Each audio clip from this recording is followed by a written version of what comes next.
নমস্কার সবাইকে। আজকে আপনাদের সবার সাথে শেয়ার করতে যাচ্ছি একটি পুডিংয়ের রেসিপি। পুডিংয়ের রেসিপিটি তৈরি করার জন্য আমি এখানে প্রথমে নিয়ে নেব পাস্তুরিত দুধ। পাস্তুরিত দুধ নেওয়া দুটো কারণ আছে। এখানে আপনার 1 লিটারকে 2 লিটার করে নেওয়া ঝামেলা থাকে না, আর পুডিংটাও খুব স্মুথ বাটারি টেক্সচারের হয়, যেটা খেতে খুব ভালো লাগে। এখানে আমি পাস্তুরিত দুধ নিয়েছি 2 কাপ, আর 2 কাপ দুধের সাথে আমি এখানে 2 টেবিল চামচ গুঁড়ো পাউডার মিশিয়ে দিয়েছি। আপনারা চাইলে এটা স্কিপ করতে পারেন। আর এটাকে সামান্য জাল দিয়ে ঠান্ডা করতে রেখে দিলেই হবে। আর এখানে আমি 6টা ডিম নিয়ে নিচ্ছি। 6টা ডিমের সাথে আমরা এখানে হাফ কাপ চিনি দেব। হাফ কাপ চিনি দিলে যথেষ্ট মিষ্টি হয়। যদি আপনারা মিষ্টি একটু বেশি খান তাহলে এখানে আর একটু সামান্য চিনি বেশি করে মিশিয়ে নেবেন, কিন্তু এটাই আমার কাছে পারফেক্ট লেগেছিল।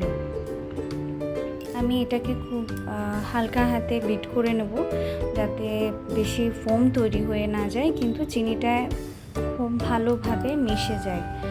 এরপর আমরা এখানে ক্যারামেল তৈরি করে নেব। ক্যারামেল তৈরির জন্য আমি এখানে 3 টেবিল চামচ আমি এখানে চিনি ব্যবহার করেছি, আর 3 টেবিল চামচে আমি এখানে পানি দিয়ে দেবো। আর এটাকে ভালো করে পাত্রটাকে একটু নেড়ে চেড়ে আমি চিনিটাকে জাস্ট পানির সাথে একটু ব্যালেন্স করে চারিদিকে ছড়িয়ে দেওয়ার চেষ্টা করব। আর এভাবে ছড়িয়ে দিয়ে আমরা ঢাকনা দিয়ে এই ক্যারামেলটা তৈরির প্রথম স্টেপ ফলো করব। সেটা হচ্ছে যে পানির সাথে চিনিটা ভালো করে মিশে যাওয়ার জন্য আমরা ঢাকনা দিয়ে ছেড়ে দেবো। আমরা এই ঢাকনাটা 1 মিনিটের জন্য এভাবেই ছেড়ে দেবো। এরপরে ঢাকনা তুলে যখন দেখবো যে চিনি আর জল মিশে গেছে, তখন আমরা চুলাটাকে একটু ছোট করে দিয়ে আমরা এটাকে ছোট বলতে মিডিয়াম লোতে রেখে আমরা এটাকে আস্তে আস্তে নেড়ে চেড়ে দিয়ে ক্যারামেলটা তৈরি করে নেব। আমরা এখানে চিনি ব্যবহার করেছি।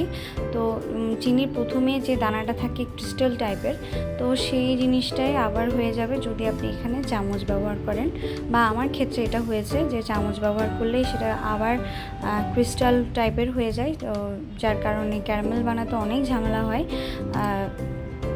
সেজন্য আমি এখানে চামচ ব্যবহার করি না। আর এভাবেই আমরা চারিদিকটা গোল্ডেন হয়ে আসলে আস্তে আস্তে পাত্রটাকেই নেড়ে চেড়ে ব্যালেন্স করার চেষ্টা করব কালারটা। আমরা কিন্তু চুলাটা বন্ধ করে দেব। পুরোটা ব্রাউন হওয়ার জন্য আমরা অপেক্ষা করব না, কারণ এটা আস্তে আস্তে পাত্রের গরমে আস্তে আস্তে এটা ক্যারামেলের একটা সুন্দর কালার আসবে, গোল্ডেন ব্রাউন। তো শুধু এটাকে জাল দিয়ে কালো করে ফেলার কোনো দরকার নেই। তখন ক্যারামেলটা তো তেতো হবে। যখন আমরা পুডিংটা এর মধ্যে তৈরি করব, তখন সেই পুডিংটাও খেতে তেতো হবে, আর যেটা একদমই ভালো লাগবে না। তাই আমরা এভাবেই আস্তে আস্তে পাত্রটা নেড়ে চেড়ে ক্যারামেলের কালারটা আনার চেষ্টা করব। আর এভাবেই আমরা একপাশে ছেড়ে দেবো ঠান্ডা হওয়ার জন্য। এরপর আমরা চলে যাব আমাদের যে ডিমের সাথে চিনির মিশ্রণটা আমরা তৈরি করে রেখেছিলাম, ওইখানে এখন আমরা মিশিয়ে দেব আমাদের নর্মাল কুসুম গরম দুধ, যেটা আমরা ঠান্ডা করতে রেখেছি, সেটা এখানে দিয়ে দেবো। এখানে কুসুম গরম দুধটাই ব্যবহার করতে হবে, নর্মাল বা বেশি গরম দুধ ব্যবহার করা যাবে না। এই দুধটাতে আপনারা আঙ্গুল ডুবিয়ে রাখতে পারবেন, সেই গরম যাতে থাকে দুধটা ওই অবস্থাতেই ঢেলে নাড়তে থাকবেন। এরপরে এখানে ডিমের গন্ধটা যাতে চলে যায় ভালো করে, সেজন্য আমি এখানে ভ্যানিলা এসেন্স ব্যবহার করছি 1 টিস্পুন। আপনারা এখানে ভ্যানিলা এসেন্সের বদলে যদি এসেন্স না থাকে তাহলে এলাচ দানাও ব্যবহার করতে পারেন। এখানে ভালো করে 7-8টা এলাচ দানা গুঁড়ি করে দিলেও ডিমের গন্ধটা চলে যাবে। আর এই মিশ্রণটা যেই ক্যারামেলের পাত্র ছিল সেখানে ঢালার সময় অবশ্যই ছেঁকে ঢালতে হবে, তা না হলে পুডিংয়ের ভিতরে যে মসৃণ ভাবটা থাকে সেটা হবে না, সেটা নষ্ট হয়ে যাবে। আর এভাবেই ভালো করে নেড়ে চেড়ে এই মিশ্রণটা এখানে ঢেলে দিয়ে তারপরে এই পাত্রটা আমরা ঢাকনা দিয়ে আমাদের আরেকটা পাত্রের মধ্যে, যেটাতে আমরা পুডিং তৈরি করব, সেটাতে নিচে একটা স্ট্যান্ড বসিয়ে ওটার উপর বসিয়ে দেবো। আর আমি এখানে ওয়াটার কেটলি থেকে জল ঢেলে দিচ্ছি, গরম জল। আমরা জলটার পরিমাণ রাখবো যতটা পাত্রের ভিতর আমরা পুডিং দিয়েছিলাম ঠিক অতটুকুই, পুডিংয়ের মিশ্রণটা দিয়েছিলাম ঠিক অতটুকুই, এর উপরে আমরা দেবো না। কারণ যখন পানিতে বলক চলে আসবে তখন ওই পানিটা ভেতরে চলে যেতে পারে, আর তখন পুডিংয়ের মিশ্রণটা নষ্ট হয়ে গিয়ে পুডিং তৈরি হবে না। তো এটা একটু খেয়াল রাখতে হবে।